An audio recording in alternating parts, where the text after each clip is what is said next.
Islam melarang, kita dilarang oleh Nabi kita tidur menjelang maghrib, betul? Bukan karena nanti ketindihan setan, bukan ya. Secara medis diketahui bahwa orang yang kebiasaan tidur antara asar sampai maghrib itu akan menurunnya daya tahan tubuh. Jadi gampang sakit infeksi Pak kalau Bapak tidur menjelang maghrib. Kalau sekali lagi setelah sholat subuh gampang pikun, aliran darah ke otak itu tersumbat, ya, jadi stroke penyakitnya. Tapi kalau tidur setelah asar sebelum maghrib, itu daya tahan tubuh kita akan menurun. Materi terakhir ini 6 langkah praktis, ya, Bapak bisa lakukan di rumah mulai hari ini. Langkah pertama, mulai hari ini jangan makan malam Pak.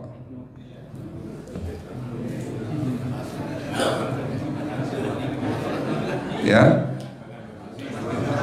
ala bisa karena biasa. Memang awalnya sulit, yang sudah kebiasaan makan malam itu sulit. Alasannya nanti nggak bisa tidur dok, betul ya? Nanti perutnya kembung, mual dan sebagainya. Itu karena kebiasaan. Dulu pun saya begitu. Tapi kalau sekali-sekali boleh Pak. Misalnya diundang hajatan gitu, tetangga ada yang kawinan hajatan, ya enggak apa-apa, menghargai itu makan malam. Tapi sekali-sekali itu. Tapi kalau tiap hari ini yang enggak boleh, betul ya Pak? Jangan makan berlebihan dan jangan makan malam. Makan sate boleh nggak Pak? Boleh, siapa bilang nggak boleh? Sate itu, Bapak tahu daging kambing. Daging kambing, daging domba adalah makanan sehat, tidak berkolesterol. Yang kolesterol itu lemaknya Pak. Tapi kalau Bapak makan daging murni, dagingnya tok, ya sehat Pak. Yang nggak boleh itu santannya. Jadi makan gulai itu jangan, kalau gulai sate aja udah, ya, ataupun dibuat apalah, dibuat empal, ya. Oke, itu yang pertama. Yang kedua, tolong catat, jangan tidur larut malam Pak. Batasan tidur jam berapa Pak? Jam 11 paling telat. Jadi jam 10 harus sudah tidur. Kenapa? Apa penjelasan medisnya? Orang yang tidur di atas jam 11 akan terganggu fungsi livernya Pak. Dimana liver kita ini fungsinya banyak, ya, ada 500 fungsi liver loh Pak. Fungsi jantung ada berapa Pak? Fungsi jantung 1. Fungsi jantung tugasnya untuk mompa darah. Fungsi ginjal ada berapa? 2. Absorpsi dan filtrasi. Fungsi liver 500 fungsi. Jadi organ yang paling berat dalam tubuh kita kerjanya adalah liver. Liver akan rusak manakala kalau kita tidur di atas jam 11 malam. Berarti 500 fungsi liver bisa rusak Pak.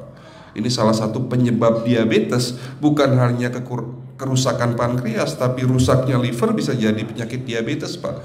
Jadi kalau sakit diabetes itu yang terganggu itu sebetulnya bukan hanya pankreasnya, livernya pun rusak, ususnya pun rusak. Makanya dalam pengobatan diabetes di klinik kami itu bukan hanya ngobatin pankreas, tapi 3 organ penting ini saya obati: usus, liver, dan pankreas. Kebanyakan kenapa kalau dalam pengobatan tradisional mereka taunya diabetes itu hanya pankreas, ya kan? Tapi di sini dalam pengobatan holistik, orang yang kena liver itu 3 organ ini pasti rusak: usus, liver, dan pankreas. Salah satu penyebab dari kerusakan liver akibat kebiasaan tidur larut malam. Jadi salah satu penyebab diabetes pun bisa karena tidur larut malam. Ya, batasan tidur jam berapa? Sekali lagi, jam 11 harus sudah tidur pulas. Jadi jam 10, setengah 11 paling lambat kita harus tidur pulas. Nanti setelah jam 1 boleh bangun. Yang penting jam 11 sampai jam 1 ini harus tidur pulas. Jadi kalau Bapak mau sholat tahajud jam 2, setengah 3 ya monggo, ya. Oke, itu yang kedua. Yang ketiga, air putih Pak dijaga 2 liter sehari. Bagaimana cara minumnya yang baik? Rasulullah sudah ngajarin kita ada 6 sunnah. Harus duduk, pakai tangan kanan, seteguk demi seteguk, membaca basmalah di saat minum, diakhiri dengan alhamdulillah, kan begitu. Ya, pagi hari minum 1 gelas bangun tidur sebelum sholat subuh. Setelah sholat subuh boleh teh, tapi juga dibilas dengan 1 gelas air putih. Sebelum mandi nanti Pak, minum air hangat. Kalau Bapak mandinya pakai air dingin boleh, tapi sebelum mandi minum air hangat, biar tubuh kita ini jangan terlalu dingin di saat kita kena air dingin. Sampai maghrib pastikan 2 liter sudah masuk dalam tubuh kita. Malam mau tidur, tolong perhatikan Ibu ya, malam mau tidur jangan banyak-banyak minum. Nggak boleh minum malam itu segelas sampai 2 gelas mau tidur. Cukup seteguk 2 teguk saja. Karena kalau sampai kita minum mau tidur 1 gelas besar, ginjalnya malah rusak Pak. Ya. Oke, itu yang ketiga. Yang keempat, puasa. Lakukan puasa secara rutin, insya Allah kita sehat. Nah, untuk penjelasan atau materi puasa nanti bisa hubungin staf saya. Nanti di bulan Ramadan tahun ini, kalau memang masih ada slot 1 sampai hari ke-20, saya bisa mengisi manasik kesehatan yang berkaitan dengan manfaat puasa untuk kesehatan. Insya Allah kalau memang masih ada slot waktunya, karena kita di bulan Ramadan hanya 20 hari kita ngisi manasik, ya. Oke, itu yang keempat. Langkah keempat. Langkah 1, 2, 3, 4. Langkah kelima. Nah, sebelum saya menjawab yang kelima, saya ingin membacakan sebuah sabda Rasulullah. Rasulullah bersabda, di dalam tubuhmu ada segumpal daging. Jika segumpal daging itu sakit, akan sakitlah seluruh tubuhmu. Dan jika segumpal daging itu rusak, akan rusaklah seluruh tubuhmu. Apa itu segumpal daging? Segumpal daging itu adalah hati. Tapi ternyata yang dimaksud Rasulullah itu bukan liver Pak. Yang dimaksud Rasulullah adalah hati kita, roh kita, jiwa kita, perasaan kita. Kalau hati kita rusak, kita banyak penyakit hati, iri, dengki, sombong, takabur dan sebagainya. Penyakit fisik akan muncul dalam tubuh kita. Ya, tidak ada orang stres itu sehat, betul tidak Pak? Tidak ada orang yang suka marah-marah itu sehat, betul tidak? Bahkan Rasulullah menganjur senyum adalah ibadah. Senangkan orang lain, permudah urusan orang lain, insya Allah kita sehat. Ya, jadi itu langkah ke-5.